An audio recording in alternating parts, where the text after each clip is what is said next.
네, 여러분 안녕하세요. 최낙윤 교수입니다. 오늘은 신약성경에서 배우는 지혜 과목을 사복음서, 이 총론을 가지고 여러분들과 함께 강의를 진행해 보려고 합니다. 사복음서 총론 하면 조금 어려운 단어로 느껴질 수 있는데요. 이 사복음서 총론이라고 하는 것은 성경에 신약성서에 나오는 네 가지의 복음서가 있습니다. 그래서 이 복음서의 내용이 어떠한 내용이 있고 또 그 복음서를 통해서 우리가 어떠한 지혜를 배울 수 있는지에 대해서 여러분들과 함께 말씀을 나눠보려고 합니다. 우선 복음서에는 네 가지가 있습니다. 마태복음과 마가복음과 누가복음과 요한복음입니다.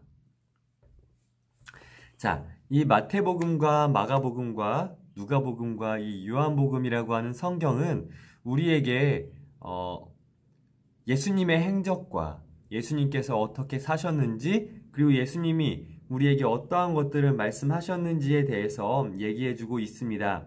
이 마태복음, 마가복음, 누가복음과 요한복음은 말 그대로 마태라는 사람, 마가라고 하는 사람, 누가라고 하는 사람, 또 요한이라고 하는 사람이 쓴 성경이에요. 이 마태, 마가, 누가, 요한이 모두 다 예수님의 제자였느냐? 또 그런 것은 아닙니다. 예수님을 따라는 다녔지만 예수님의 실제 12사도에 모두가 포함되어져 있는 것은 아니에요. 자, 어쨌든 마태복음과 마가복음과 누가복음과 이 요한복음이라고 하는 성경은 모두 다 똑같이 예수님을 따라다니면서 예수님께서 어떠한 말씀을 하셨는지, 또 어떠한 행적을 남기셨는지, 그리고 우리에게 어떠한 이야기들을 하고 싶어 하셨는지에 대해서 성경을 자세하게 기록하고 있다는 사실을 우리는 알 수 있습니다. 여러분, 이 마태복음과 마가복음, 누가복음과 요한복음을 혹시 읽어보셨나요? 사실은 신약성서를 읽어보는 것 자체가 생각보다 쉬운 일은 아닙니다. 구약성경과 신약성경이 나눠져 있는데요. 구약성경에는 주로 이야기들이 많습니다. 그래서 누가 어떠한 일들을 했었고 어떠한 사건이 일어났고, 그래서 여러 가지 스토리가 이어지기 때문에 재미있게 읽을 수 있게 되어지는 성경이 이제 구약성경이라면, 신약 같은 경우는 어떠한 이야기, 스토리들보다는 주로 예수님 또는 제자들 또는 바울 같은 어떠한 사람이 어떠한 말을 했고 어떠한 일을 했는지에 대해서 주로 기록한 성경이 이 신약 성경이기 때문에, 그러니까 마태복음부터 시작하는 이 신약 성경이 다 그러한 내용들이기 때문에 사실은 성경을 쉽게 읽지는 못하는 것이 이제 마태복음부터 시작되는 요한계시록까지의 성경입니다. 이 네 가지의 복음서 안에서는 똑같아요. 예수님의 행적과 예수님의 말씀과 예수님을 통해 일어났던 여러 가지 일들에 대해서 기록하고 있습니다. 다만 마태복음부터 요한복음까지 이 네 가지의 성경이 다 똑같은 내용을 기록하고 있느냐? 그건 또 아니에요. 마태복음은 마태가 바라보았던 예수님의 행적들, 또 요한복음은 요한이 바라보았던 예수님의 행적들을 작성한 것입니다. 그렇다 보니까 마태가 볼 때 또 요한이 볼 때 서로의 시각이 달라서 다른 시각으로 예수님을 바라보았기 때문에 다른 내용의 글들을 작성한 경우도 조금은 있었어요. 그렇지만 분명한 사실은 마태도 그랬고 마가도 그랬고 누가도 그랬고 요한도 그랬고 모두 다 똑같이 예수님을 하나님의 아들로 믿고 있었고 예수님에 대해서 기록하였다. 그리고 많은 사람들한테 예수님에 대해 알리기 위해서 이 성경을 기록한 것이다 라고 하는 것은 분명한 사실입니다. 자, 그렇다면 이 마태복음부터 요한복음의 주인공은 누구일까? 계속해서 말씀을 드렸지만 바로 예수 그리스도입니다. 예수라는 분이죠. 사실 구약 성경, 창세기부터 말라기까지의 구약 성경의 전 부분, 그리고 신약 성경, 마태복음부터 요한계시록까지의 모든 성경, 그래서 구약 39권, 신약 27권, 그래서 총 66권의 이 모든 성경의 주인공이 있습니다. 주인공이 누구냐면 바로 이 예수 그리스도, 예수님이라는 분이에요. 성경은 오직 예수님을 위해 작성이 된 것이다 라고 해도 과언이 아닙니다. 무슨 얘기냐면 모든 성경의 주제가 있어요. 그리고 그 성경의 주제들의 주인공을 잡자면, 그러니까 예수님에 대해 작성되었다. 예수님을 위해 기록되었다. 예수님을 생각하며 하나님이 사람들에게 이렇게 써라 라고 말씀하셨고, 또 그렇게 사람들이 순종하여 쓴 성경이 바로 우리가 지금 보고 있는 이 성경이다 라고 말할 수 있다라는 것입니다. 여러분, 예수님의 외모 어때 보이세요? 좀 귀여워 보이시나요? 만세 하고 있는 예수님의 모습이 보이시죠? 예수님의 외모가 어땠을까요? 사실 신약 성경에는 예수님이 어떠한 외모를 가지셨는지에 대해서 나와 있지는 않습니다. 어떠한 모습을 가지셨는지, 키는 크셨는지, 얼굴은 작으셨는지, V라인이셨는지, 눈은 크셨는지 사실은 나와 있지는 않습니다. 다만 여러 사람들이 이제 추정을 하기를 이제 그렇게 추정을 하죠. 많은 사람들한테 영향을 주었어야 했다. 그리고 많은 여성들도 예수님을 따랐다. 그러니 예수님 또한 외모적으로 굉장히 키도 크고 잘생겼을 것이다. 그런 얘기들을 합니다. 그럴듯하지요. 그래서 굉장히 뛰어난 외모로 많은 사람들한테 영향을 주었을 것이다 라고 말을 하는 사람들도 있고요. 또 어떤 사람들은 예수님의 외모가 그리 뛰어나지는 않았다. 다만 화술이 뛰어나서 많은 사람들한테 영향을 주었다 라고 하는 사람들도 있습니다. 자, 내셔널 지오그래픽에서는 예전에 그런 방송을 했었어요. 예수님이 나중에 십자가에 못 박혀서 돌아가십니다. 온몸에 피를 흘리시고 그 피가 얼굴에도 이렇게 많이 묻어 있었겠죠. 그런데 얼굴을 휘감은 이제 세마포라는 게 있었어요. 얼굴뿐만이 아니라 온몸을. 그래서 그 세마포가 지금도 남아있다. 내셔널 지오그래픽 팀이 그 세마포를 구했고, 그 세마포를 가지고 그 세마포에 묻어져 있는 피와 여러 가지 형체, 그런 모양들을 가지고 예수님이다 라고 추정하는 그런 사람의 얼굴을 이렇게 재현해낸 그런 프로그램도 있었습니다. 근데 사실 뭐 제대로 구현해냈는지는 잘 모르겠지만 제가 보기에는 사실은 조금 거리와 멀다라고 느껴지기는 했던 것 같아요. 다만 예수님의 그 모습을 궁금해했고, 그래서 그 모습을 재현해내려고 노력했다라고 하는 것이 굉장히 우리에게 도움이 된 것 같다는 생각이 들었지만, 뭐 어쨌든 그 재현해낸 모습이 그렇게 막 잘생긴 외모는 아니었다라는 그런 얘기들을 이렇게 들었던 것 같습니다. 뭐 어쨌든요. 자, 예수님의 외모는 이제 그랬다라고 이렇게 얘기를 할 수 있을 것 같고요. 예수님의 별명들이 있었습니다. 어떤 별명들이 있었느냐라고 보시면 그리스도다, 메시아다, 임마누엘이다 라는 단어들이 있었어요. 그리고 이 이외에도 뭐 빛이다, 소금이다, 뭐 반석이다, 여러 가지 또 예수님을 지칭하는 단어들을 찾을 수 있습니다. 예수님을 지칭하는 단어들 중 한 3가지 정도만 제가 적어 보았어요. 그리스도다, 메시아다, 임마누엘이다.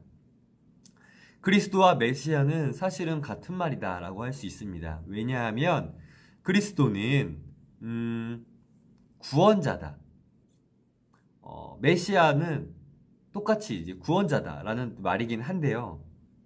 조금 이제 다른 언어로 사용되어져 있기 때문에 그리스도와 메시아라고 단어로 나눠져 있기는 합니다. 그리스도 메시아, 구원자라는 단어인데요. 말 그대로 우리가 어떤 웅덩이에 빠졌어요. 그렇다면 누군가가 우리를 구해 주어야 합니다. 그런데 우리를 구원해 줄 수 있는, 구해 줄 수 있는 그 사람, 바로 그 사람이 구원자다, 메시아다, 우리의 그리스도다 라고 말을 할 수 있다라는 것입니다. 그래서 우리는 예수님을 구원자다, 메시아다, 그리스도다, 그래서 예수 그리스도라고 많이 지칭을 하게 되어집니다. 그 다음 임마누엘이라는 단어예요. 이 임마누엘이라고 하는 단어는 예수님이 태어나시기 전에 천사가 나타나서 예수님의 인간의 몸의 엄마였던 마리아와 인간 몸의 아빠였던 요셉에게 나타나서 이제 너희가 아들을 낳을 것이다. 근데 그 아들의 이름을 임마누엘이라 해라. 임마누엘의 뜻은 하나님이 우리와 함께 계시다라는 뜻이다라고 알려주었습니다. 그래서 우리는 흔히 예수님에 대해서 임마누엘이다 라고 이야기를 합니다. 그게 무슨 얘기냐면 천사가 나타나서 예수님에 대해 말씀해 주신 것은, 그러니까 임마누엘이다 라고 말을 하는 것에 대한 뜻을 설명해 주신 것은 예수가 이 땅에 온 이유가 하나님이 우리와 함께 계심을 보여주기 위해서, 하나님이 우리와 함께 계심을 알리기 위해서, 나타내기 위해서 이 땅에 오신 것이다 라는 것을 얘기해 주기 위해 천사가 예수의 이름을 임마누엘이다 라고 말씀하신 것입니다. 자, 그렇다면 예수라고 하는 단어의 그 이름의 정확한 뜻은 무엇일까요? 예수라고 하는 이름의 뜻도 있습니다. 그 예수라는 이름의 뜻은 마태복음 21장 21절 말씀 그 이하에 쭉 보게 되어지면 이렇게 나와 있어요.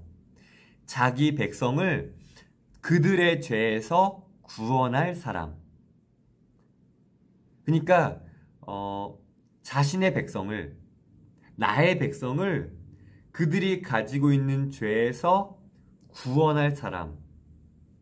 죄를 가지고 있으면 그 죄로 인하여서 어떠한 재판을 받고 심판을 받아야 할 텐데 그 재판과 심판을 받지 않고 재판과 심판에서 구해줄 수 있는 사람, 그 사람이 바로 예수다라고 하는 것을 말씀해주기 위해서 예수라는 그 이름을 지어 주었다라고 말하고 있습니다.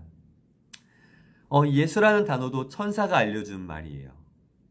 그래서 임마누엘과 예수라고 하는 단어는 우리 예수님이다 라고 우리가 지칭하는 이 분에 대해서 알려준, 천사가 얘기해 준 것을 이후에 이제 실제 엄마였던 마리아와 아빠였던 요셉이 지칭해 주고 지어줌을 통해서 이제 앞으로 계속해서 이제 불리어지게 되어지는 것이죠.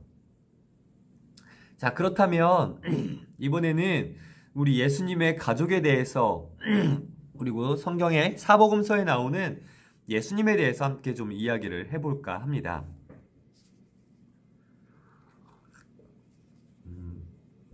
자, 보시죠 한번. 아버지가 있었습니다.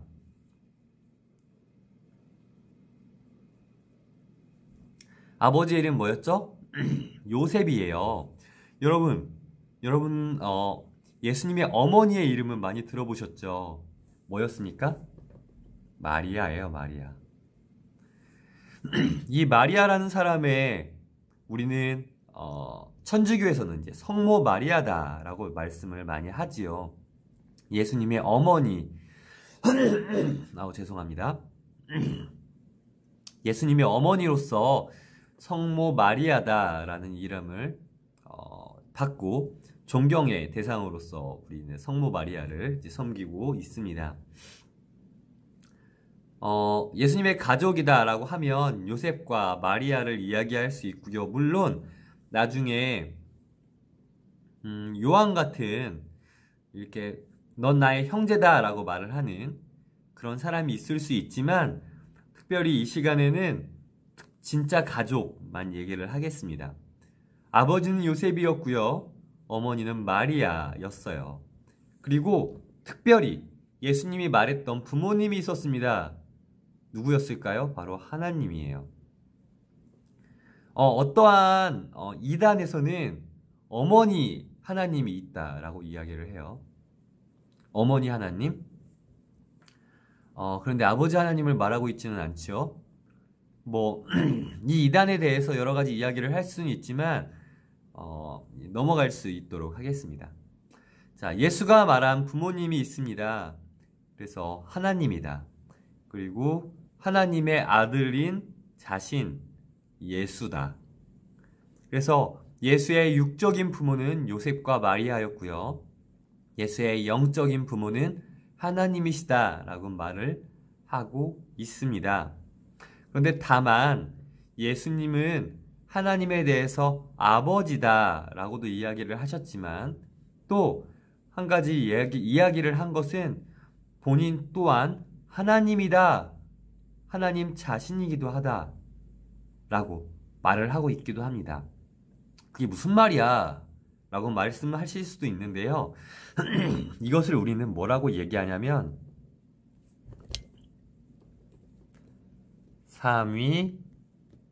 삼위일체다 라고 이야기를 합니다. 세 가지의 위격이 있는 거예요. 그리고 세 가지의 위격이 있으나 이 세 가지의 위격은 하나다. 그래서 삼위일체다 라는 것입니다. 이거 굉장히 어려운 우리 기독교의 어떤 개념이기도 한데요. 나중에 기회가 된다면 이 삼위일체에 대해서 여러분들께 설명드릴 수 있도록 하겠습니다. 삼위일체의 하나님이 그 하나의 위격이 바로 예수다라고, 예수 그리스도다라고 말을 하고 있는 것입니다. 그래서 가족이면서 본인인 예수 그리고 하나님이시다 라고 하는 것을 성경에서는 이야기를 하고 있습니다. 그리고 이 성경 사복음서에 나와 있는 예수님의 특징이 있었습니다.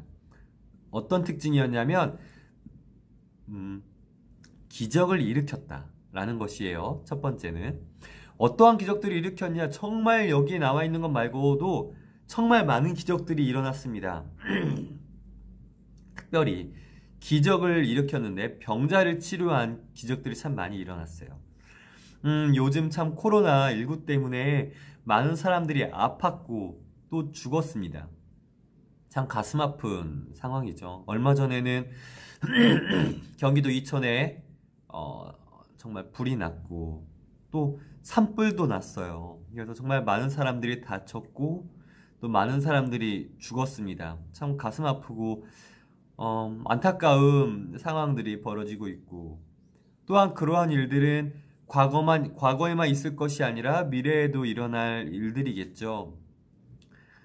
그런데 그 아픈 사람들 그리고 고통받았던 사람들 죽었던 사람들을 살리셨던 기적이 예수님을 통해서 일어났다라는 것입니다. 병든 자들을 치료하셨어요. 앞을 보지 못했던 눈먼 자들의 눈을 낫게 해주셨고요. 또 다리 저는 사람들을 낫게 해주셨고요. 죽었던 나사로를 살리시기도 했습니다. 그리고 어떤 전염병에 걸린 사람도 문둥병에 걸린 사람도 치료해 주신 분이 예수님이셨어요. 그러니까 신유의 은사, 치료의 능력을 가지신 분이 예수님이셨다라는 사실을 우리는 알 수 있습니다.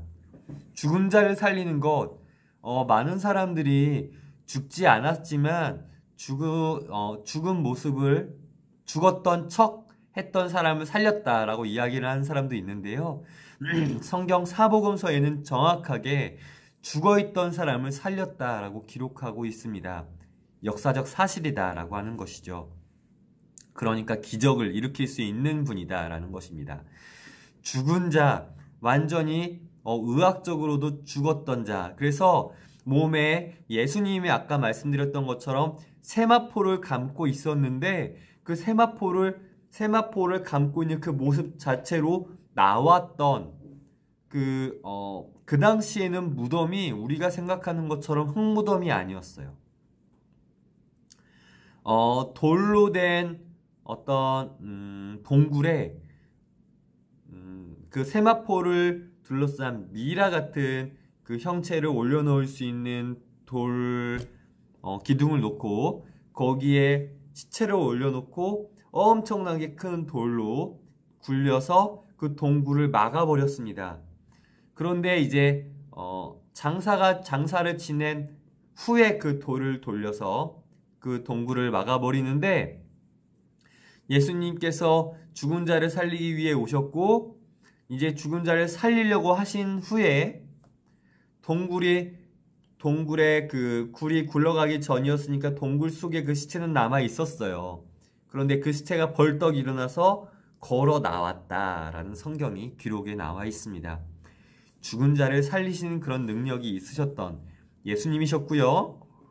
이번에는 이제 본인이 실제로 십자가에 돌아가셨고 그리고 죽은 지 며칠 만에 3일 만에 부활하셨다라는 사실을 우리는 또 성경을 통해서 알 수 있습니다. 죽었던 그 3일 동안 무엇을 하였냐 라고 하는 것은 성경에 기록되어 있지 않습니다. 다만 우리가 추정하는 여러 가지 교리적인 부분들이 있을 수 있겠죠. 다만 우리가 이 시간에는 죽은 지 3일 만에 부활하셨다라는 사실만 같이 이야기를 해보도록 하겠습니다. 구약 성경에는 예수님께서 아니죠. 메시아라는 존재가 나타나서 3일 만에 부활할 것이다 라고 하는 기록이 남아 있었어요. 그래서 예수님이 죽었던 그 시기가 이스라엘 백성들이 로마 사람들한테 점령당해서 살았던 시대예요. 그래서 로마 사람들이 예수님을 죽이고자 했고 결국엔 예수님을 죽였습니다. 그런데 과연 예수라는 사람이 정말 그 당시 사람들이 생각했던 메시아였는가? 메시아일지도 몰라 라는 생각을 하게 되어져요.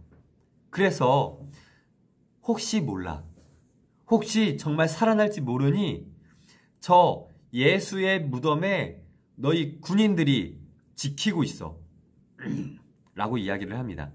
혹시 몰라 예수라는 사람이 부활했다고 예수님의 제자들이 거짓말을 할지 몰라.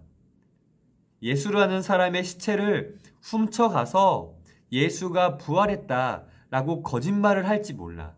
그러니 병사들을 그 무덤 앞에 두어서 지키게 하자라고 이야기를 해요. 그리고 로마 군인들이 밤새 잠을 자지 않고 지키고 있었습니다. 자, 그런데 예수님의 제자들이 어떻게 예수님의 무덤 속에서 예수님의 시체를 꺼내갈 수 있었을까요? 불가능해요. 로마의 병사들은 그 당시 정말 훈련이 잘 되어 있었고 그 잘된 병사들을 통해서 로마는 엄청난 영토를 확장할 수 있었습니다. 그랬던 군인들이 그 무덤을 지키고 있었어요. 자, 그리고 나서 어떠한 일들이 벌어졌죠? 예수님이 3일 만에 부활하셨습니다. 군인들은 옆에 나가 떨어져 있었고요. 예수님이 부활한 모습들을 예수님의 그 시체에 기름을 발라서 냄새가 나지 않게 하기 위해 온 여성들에게 예수님이 자신의 모습을 보여주셨고 이후에 예수님의 제자들이 모여있던 그곳에 찾아가 예수님은 예수님의 모습을 보여주셨습니다. 자, 그 다음은 이제 지도자의 모습도 보여주셨어요. 그 전에 죄를 용서하셨다라는 이야기도 해야 할 텐데 시간 관계상 이 죄를 용서했던 예수님의 말씀에 대해서는 넘어갈 수 있도록 하겠습니다. 지도자예요. 예수님은 지도자를 모습을 보여주시기도 하셨습니다. 우리가 전에 강의했던 리더십에 대한 강의 또한 마찬가지죠. 예수님은 변혁적 리더십, 자기 희생적 리더십 또한 가지고 계셨습니다. 예수님은 12사도를 지도하셨어요. 사도라고 하는 것은 끝까지 예수님을 만났고 예수님이 지정하여 넌 나의 제자다 라고 정해주신 분이 12사도다 라고 이야기를 합니다. 그런데 플러스 2명이 끼죠. 이 2명은 누구일까요?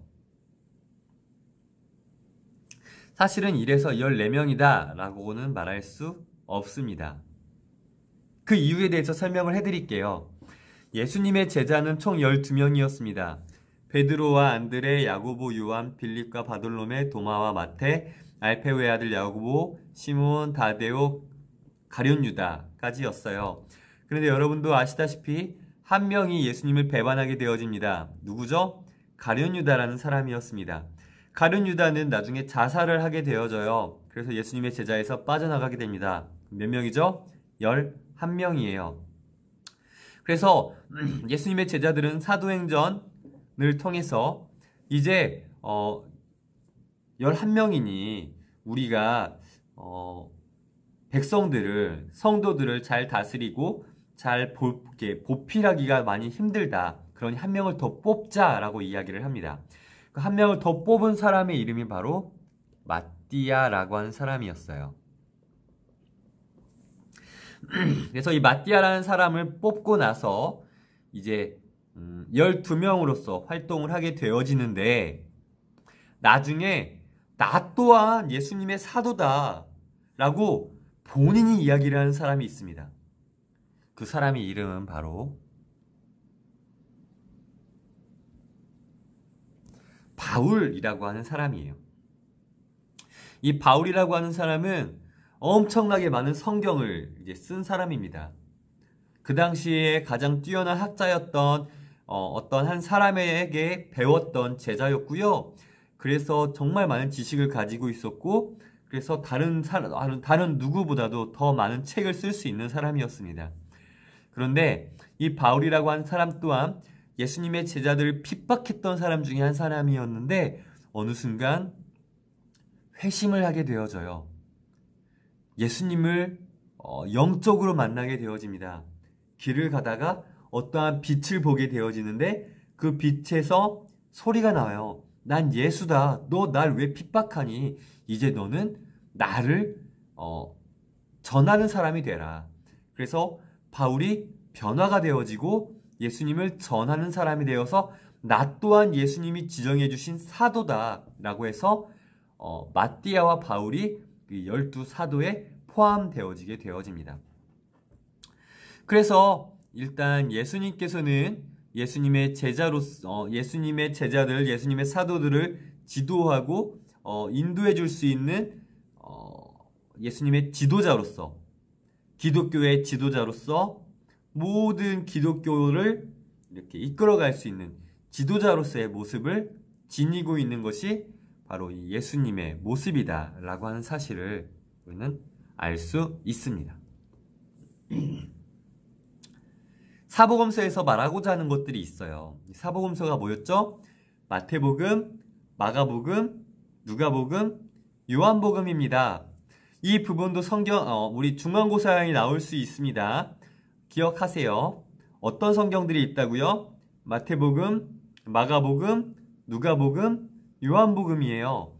이 사복음서에서 말하고자 하는 것들이 있습니다. 어떠한 내용들이죠? 예수는 무엇이다? 하나님이다. 또 하나님의 아들이다. 또 세상의 구원자이다 라고 하는 것입니다. 예수는요, 아까도 제가 말씀드렸지만 삼위일체라고 하는 단어의 주인공이 되는 분이세요. 그래서 예수는 하나님이시다 라고 하는 것을 계속해서 이야기를 하고 있습니다. 예수는 하나님이다. 조금 헷갈릴 수 있는 부분이죠. 하나님인데 하나님의 아들이야. 이건 이해가 갈 수 없는 부분이에요. 그런데요, 기독교의 성경에서는 분명히 이렇게 이야기를 하고 있습니다. 이 부분들도 기억해 놓으세요. 예수는 하나님이다. 하나님의 아들이다. 세상의 구원자이다. 성경에서는 이렇게 이야기를 합니다. 예수라는 분은 이 땅에 하나님의 아들이면서 하나님으로 오셔서 이 세상의 수많은 죄인들을 구원해 주시기 위해 오셨다. 죄를 속박에서 풀어주시기 위해서, 죄를 용서해 줌을 통해서 하나도 죄가 없는 깨끗한 모습으로 천국에 올라갈 수 있는 기회를 주기 위해 이 땅 가운데 오셨다라고 이야기를 하고 있습니다. 재미있는 사실은요, 예수님께서 태어나실 때부터 하나님께서 계획하셨고, 하나님께서 쭉 인도해 주셨고, 죽을 때까지, 그리고 죽고 나서도 인도해 주셨고, 그리고 죽은 후에 다시 부활하셨고, 부활하신 후에 하늘로 승천하시기까지 모든 일들이 구약 성경에도 똑같이 기록되어 있다는 사실이에요. 그러니까 성경 66권은 모든 곳에 기록되어 있지는 않지만 성경 곳곳에 예수님께서 어떠한 일을 하실 것이고, 예수님께서는 하나님이시고, 예수님께서는 하나님의 아들이시고, 예수님께서는 세상의 구원자이시며, 예수님께서는 치료하시는 분이실 것이고, 예수님께서는 죽은 자를 살리실 것이고 하는 이 모든 것들이 구약 성경에도 나와 있다라고 하는 것이에요. 제가 이 강의 첫 번째 강의에 말씀드렸던 것 같은데요. 구약과 신약 사이에는 엄청난 텀이 있습니다. 한 400년의 텀이 있고요. 구약시대 한참 전은, 특별히 창세기부터는 그게 몇 천 년 전인지 몇만 년 전인지 우리는 알 수 없어요. 다만 우리가 역사적으로 알 수 있는 그 해가 언제였는지, 그러니까 요한계시록부터 그 전 시대가 한 1600년 전일 것이다 라고, 우리가 1900년 전 정도일 것이다 라고 우리가 예상은 하는데요. 사실 창세기가 언제 쓰였는지에 대해서는 정확하지가 않죠. 하지만 분명한 사실은 요한계시록부터, 요한계시록이 맨 마지막으로 쓰였는데, 요한계시록부터 그 이전 우리가 대충 몇 년 전부터 쓰였을 것이다 라고 하는 그 시기, 전 시기가 바로 1600년에서 1900년 전일 것이다 라고 예상을 해요. 그러니까 1600년, 1900년 전부터 이 예수님이라고 하고는, 예수 그리스도, 예수님이라고 하는 분에 대해서 예언이 되어졌고, 그것을 성취한 분이 예수다라고 하는 것을 우리는 알 수 있습니다.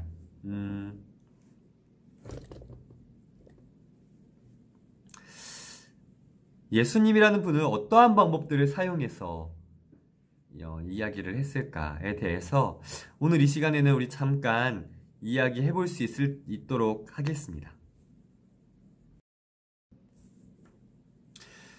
자, 어떤 방법을 사용했을까요? 예수님께서는 어떤 방법으로 지도하셨을까요? 그리고 어떠한 방법으로 사역하셨을까요?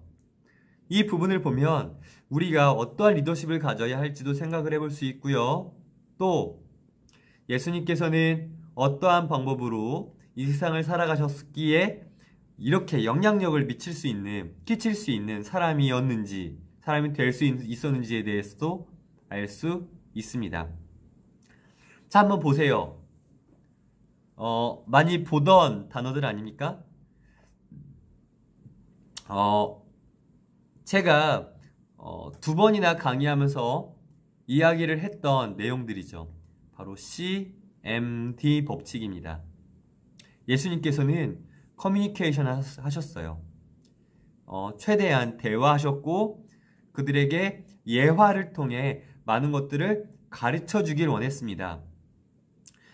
예수님께서는 어떠한 일을 해결해 주기 위해서 가장 먼저 하셨던 것은 대화라는 것이었어요. 대화. 대화하지 않고서 그 사람이 어떠한 잘못을 했고 또 어떠한 문제가 있는지 먼저 그 사람이 인지할 수 있도록 예수님께서는 계속해서 설명해 주셨고, 그 사람이 인지하게 되었을 때, 그것에 대해서 인식하게 되었을 때, 그래, 그게 너한테 문제가 되는 거야. 그런데 그것을 내가 고쳐줄 수 있어. 자, 내가 널 고쳐줄 테니 넌 나를 따라오지 않을래? 라고 말씀하셨습니다. 자, 그렇게 예수님은 커뮤니케이션을 통해서 그 사람들의, 그 상대방의 문제를 인지하게 하고, 또 어떻게 하면 나를 따를 수 있는지, 그리고 어떻게 하면 나에게 올 수 있는지, 그리고 그것을 해결할 수 있는지, 그런 것들을 이제 설명하셨어요. 그런데 다만 예수님의 설명이 그들에게 어렵게 느껴질 때가 또 있었습니다. 그럴 때 어떤 방법을 사용했냐면, 예수님은 예화라고 하는 단어를 사용하셨어요. 예화. 여러분, 예화가 뭐죠? 예화라고 하는 것은 이제 비유를 사용하는 것입니다. 그러니까 제가 사용하는 이런 방법을 사용하는 거예요. 제 아들이 지금 5살짜리 귀여운 이제 아들이고요. 정말 말도 안 듣고 정말 요즘에는 짜증도 많이 내는 그런 친구예요. 얼마 전에 제가 같이 축구를 하러 잔디밭에 나갔습니다. 저희 집 바로 옆에 이제 종합운동장이 있어서 그 운동장에서 이제 축구를 같이 하러 나갔는데, 이 아이가 축구를 이제 한복 잘 해보질 못하는 친구예요. 5살 친구니까 얼마나 잘 하겠어요, 한다면. 이 공을 차는데 아무리 세게 차려고 해도 잘 차지를 못하는 거예요. 그래서 제가 이 친구에게 차는 모습을 보여줬어요. 그런데도 이 아이가 제 모습을 보면서도 잘 차지 못하는 거예요. 그래서 제가 이 아이가 요즘 자주 보고 있는 슛돌이, 그런 만화가 있습니다. 슛돌이 만화를 보면 저 앞에 있는 축구공이 있는데 그 공이 막 불처럼 막 불타올라요. 그러면 저 뒤에 있다가 뛰어가면서 공을 차는 그런 모습이 자주 나타납니다. 근데 이 아이에게 그 모습을 설명해 준 거예요. 자, 슛돌이 봤지? 저기에 진짜 공이 불타오르고 있어. 이 불타오르는 모습이라고 생각하고, 자, 뛰어가서 차봐 라고 했더니 정말 뛰어가서 치고 생각했던 것보다 공이 멀리 나가는 모습을 볼 수 있었어요. 조금의 비유와 조금의 예화가 섞이면서 이 아이한테는 좋은 영향을 줄 수 있었던 것이죠. 예수님께서는 여러 가지의 비유를 사용하셨습니다. 천국을 설명하시면서 가라지 비유를 사용하셨고요. 누룩 비유도 사용하셨고요. 여러 가지 비유를 사용하시기도 하셨어요. 그리고 어떠한 아픈 사람들에게 올바른 길이 이곳이고 너희가 치유받기 위해 어떠한 것을 해야 한다라고 하는 것을 설명하시기 위해서도 여러 가지 비유들을 사용하시는 모습을 우리는 볼 수 있었습니다. 비유와 예화를 사용하신 예수님, 커뮤니케이션이 아니었다면 그들은 올바른 그런 해결책을 받지 못했을 것입니다. 자, 그리고 두 번째는 만남이었어요. 예수님께서는 커뮤니케이션을 하기 위해 가장 먼저 무엇을 하셨겠죠? 만남을 하셨을 것입니다. 만남, 미팅, CMD 법칙의 두 번째죠. 미팅을 하셨습니다. 예수님은요, 예수님의 사도들, 12명의 사도들을 만나기 위해서 한 사람을 만나셨어요. 귀찮아하지 않으셨습니다. 그들이 먼저 나를 찾아오기를 기다리지 않으셨어요. 본인이 직접 찾아가서 만나셨습니다. 누군가와의 만남을 귀찮아할 수 있어요. 누군가의 만남 자체를 어려워할 수 있습니다. 그러나 만나야 해요. 누군가와 만나고 누군가와 대화하고 누군가와 함께 소통이 되어져야 나의 문제를 깨닫고 또는 나의 해결책을 깨달을 수 있게 되어집니다.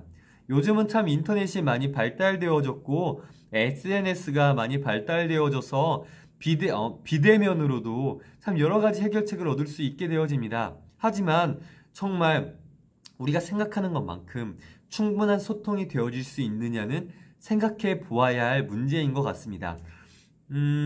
정말 우리 안에 올바르고 정말 많은 대화가 이루어질 수 있기 위해서는 비대면, 어떤 SNS를 통한 소통보다는 직접 만남이 이루어짐을 통해서 함께 소통이 이루어짐을 통해서 함께 만남으로 커뮤니케이션이 이루어져서 우리의 문제와 또한 해결책들을 함께 찾아갈 수 있는 그런 기회들이 계속해서 있어야 된다는 거죠.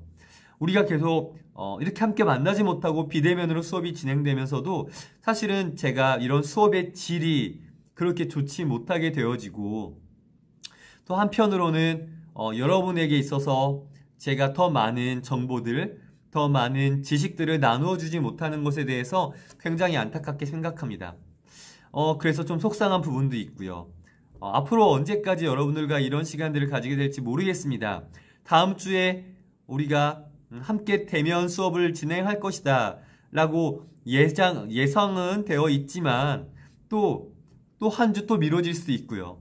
또 한 주 미뤄질 수 있죠. 계속해서 이렇게 미뤄지는 것이 정말 어떠한 정해진 시기가 없이 이렇게 미뤄지는 것이 너무나 속상하고 저 개인적으로도 굉장히 힘이 들어요. 왜냐하면 여러분들과 함께 만나서 토론하고 함께 이야기함을 통해서 더 좋은 결론을 도출해낼 수 있는 그런 시간들이 있어야 하는데 함께 만남이 이루어지지 못하기 때문에 이런 커뮤니케이션도 이루어지지 못하고 어떠한 제가 일방적으로 이야기를 할 수밖에 없는 이런 상황이 이루어지기 때문에 참 힘들고 어려운 상황인 것 같습니다. 그래서 디렉션, 지도가 이루어지지가 않죠. 제가 여러분들한테 지도해 줄 수 있는 여러 가지 좋은 기회들이 있고 제가 여러분들한테 알려줄 수 있는 좋은 세계관의 좋은 방향성들을 여러분들께 말씀드릴 수 있는데 참 함께 만남이지 못함으로 그런 것들을 할 수 없으면 참 가슴 아픕니다. 그러나 여러분들께 부탁드리고 싶은 것은 커뮤니케이션, 만남, 디렉션, 지도 또는 방향성 이런 방법들을 여러분의 삶 가운데 사용함을 통해서 여러분 또한 예수님처럼 영향력이 있는 사람이 될 수 있다라고 하는 것이에요. 여러분 또한 가능하다라고 하는 것입니다. 제가 얼마 전에 여러분들이 저에 대한 강의 평가를 내리신 것을 보았어요.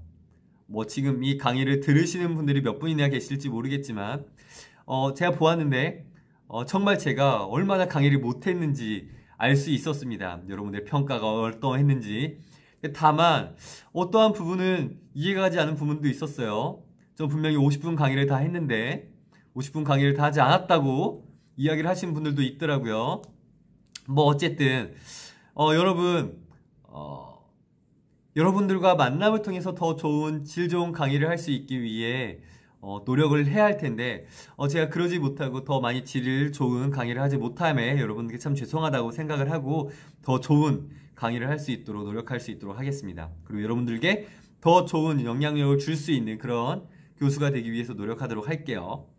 자, 커뮤니케이션과 만남과 지도는 그러니까 커뮤니케이션, 미팅, 이 디렉션이라는 단어는 제가 얼마 전에 몇 주 전에 청년들의 세상살이, 이 청년들의 삶에 대해서 문제 해결법에 대해서 설명하면서 CMD 법칙이라는 단어로 여러분들께 설명을 드린 적이 있습니다. 여러분 기억하시나요? 이 단어가 다시 나왔어요. 이 사복음서에도 예수님의 지도와 만남과 커뮤니케이션이 다 기록되어 있다는 사실입니다. 특별히 지도력, 이 방향성을 말씀해 주셨다고 하는 것은 예수님께서 계속해서 예수님의 제자들에게 또는 예수님의 사도들에게 너희들 어떠한 삶을 살아라 라고 말씀을 하셨다는 것이에요. 마태복음 28장 18절부터 20절까지의 말씀에서는 하늘과 땅의 모든 권세를 너희에게 주셨으니 그러므로 너희는 가서 모든 족속으로 제자를 삼아 아버지와 아들과 성령의 이름으로 세례를 베풀고 내가 너희에게 분부한 모든 것을 가르쳐 지키게 하라 라고 말씀하고 있어요. 볼지어다 내가 세상 끝날까지 너희와 항상 함께 있으리라 하시니라. 모든 것들을 가르쳐 지키게 하라. 제자를 삼아라. 그러니까 앞으로 내가 없더라도 너희가 교회가 또는 학교가 또는 예수님을 믿는 사람들이 이렇게 살아라. 이런 세계관을 가지고 살아라 라고 하는 것을 지도해 주신 것이죠. 그리고 나서 예수님께서 나중에 승천하시는 것을 성경에서는 기록하고 있습니다. 그러니까 예수님은 커뮤니케이션에도 굉장히 통달하셨고 많은 사람들과의 만남을 통해서 그 일들을 이루시길 원하셨고 또한 지도하심으로 앞으로 그러니까 2000년이 넘은 지금 2020년이니까요.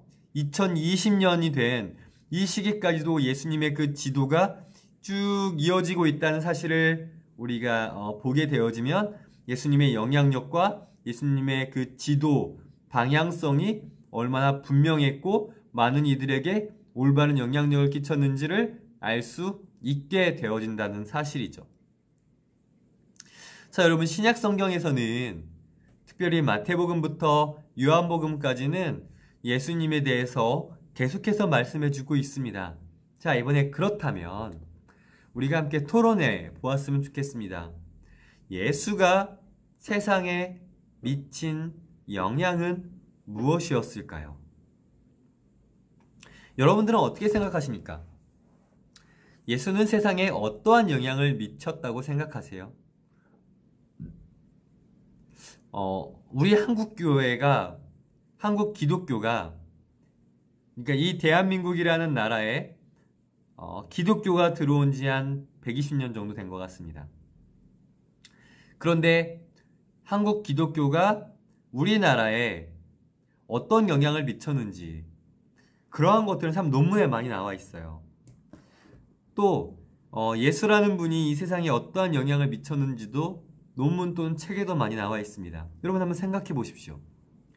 예수는 우리에게 어떠한 영향을 미쳤을까요? 또 성경 속 조연들은 누구일까요? 여러분 토론란에 여러분들 뭐 쓰라고 말씀드리지는 않겠습니다. 한번 생각해 보세요. 일단 여러분들과 함께 토론을 하기 전에 제가 여러분들께 이 두 가지의 주제에 대해서 조금씩은 말씀을 드리도록 하겠습니다. 일단 교회가 이 세상 가운데 너무나 많아졌죠. 이 교회라고 하는 곳들이 무조건적으로 나쁜 그런 사람들을 양성하는 곳이 아니죠. 여러분들께서 다 기대를 하고 있을 것입니다. 어떤 기대냐면 종교를 가진 사람은 착한 사람이다 라고 하는 기대가 있습니다. 그래서 종교를 가진 사람이 나쁜 짓을 하거나 어떤 나쁜 행동이 보여졌을 때 더 많은 욕을 막 하게 되어지죠. 왜일까요?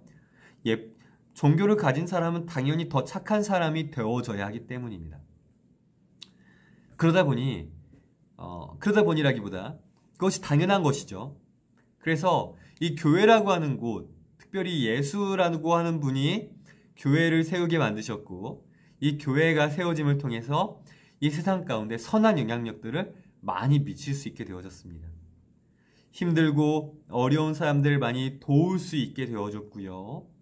또 그들을 구제할 수 있는 정말 많은 기획들이 일어날 수 있게 되었습니다.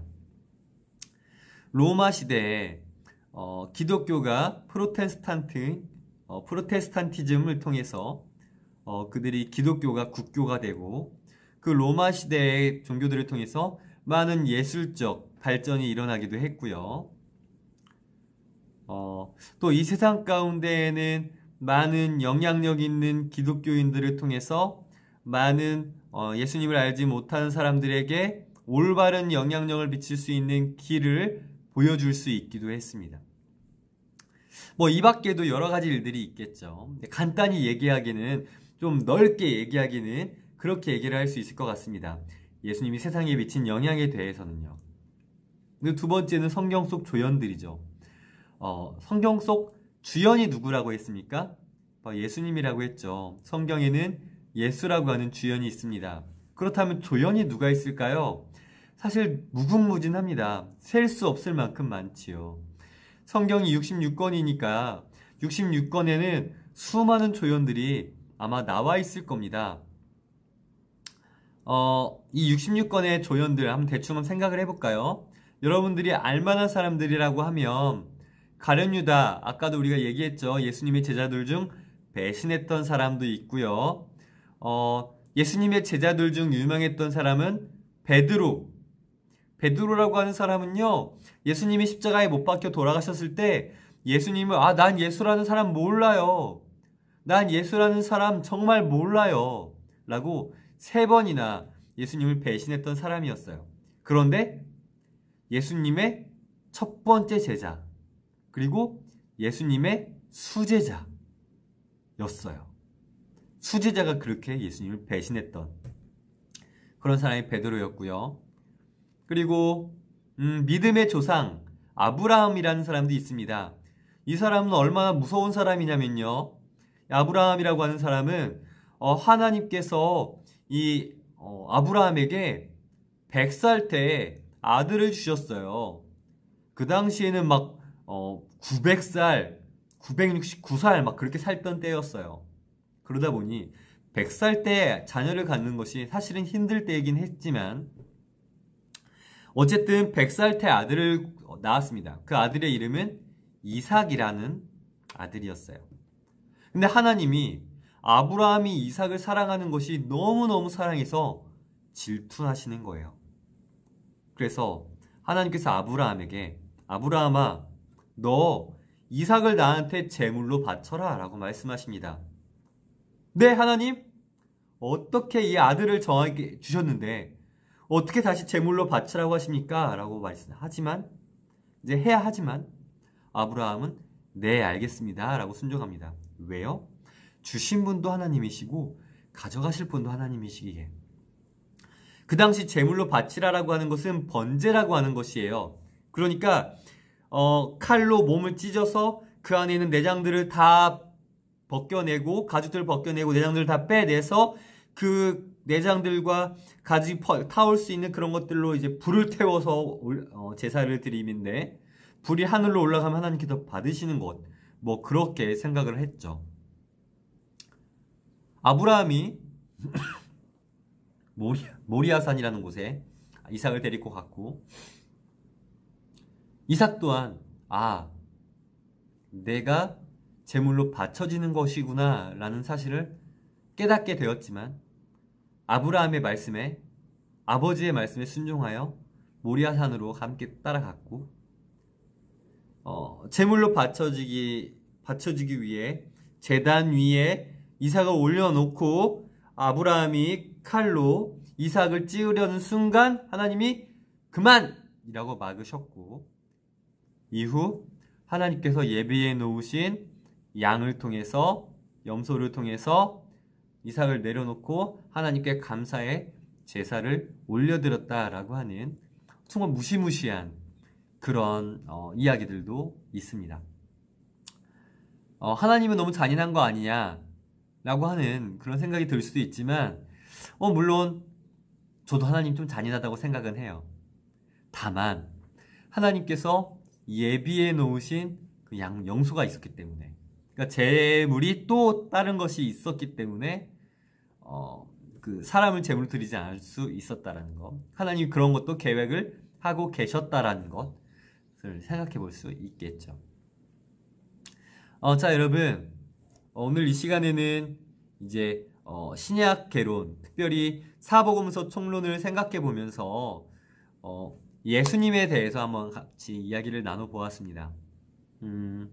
제가 여러분들께 이 성경 속 조연들을 말씀드린 것은 성경에는 예수님뿐만이 아니라 정말 많은 조연들도 나와 있고 또 정말 많은 사람들도 기록되어 있다는 것을 알려드리기 위해서예요. 또 성경에 수많은 사람들이 기록되어 있는데 그 사람들 또한 누구를 위해서? 예수 그리스도를 위해서 기록되어진 것이다 라는 것을 말씀드리기 위해서입니다. 이 신약개론, 특별히 사복음서 총론에 대해서는 예수님에 대한 모든 내용들이 기록되어져 있었습니다. 그리고 그 예수님을 통해서 일어났던 많은 일들은 여러분들에게 많은 지혜와 많은 교훈들을 줄 것입니다. 물론 난 예수님을 믿지 않아, 나는 교회를 다니지 않아 라고 한다면 굉장히 큰 부담감과 부담을 가지고 난 듣고 싶지 않아요, 보고 싶지 않아요 라고 말할 수 있어요. 하지만 이 성경을 지혜서다 라고 생각을 한다면 정말 많은 것들을 깨달을 수 있는 성경이 이 사복음서입니다. 마태복음부터 요한복음까지요. 그렇게 어렵지 않은 성경들입니다.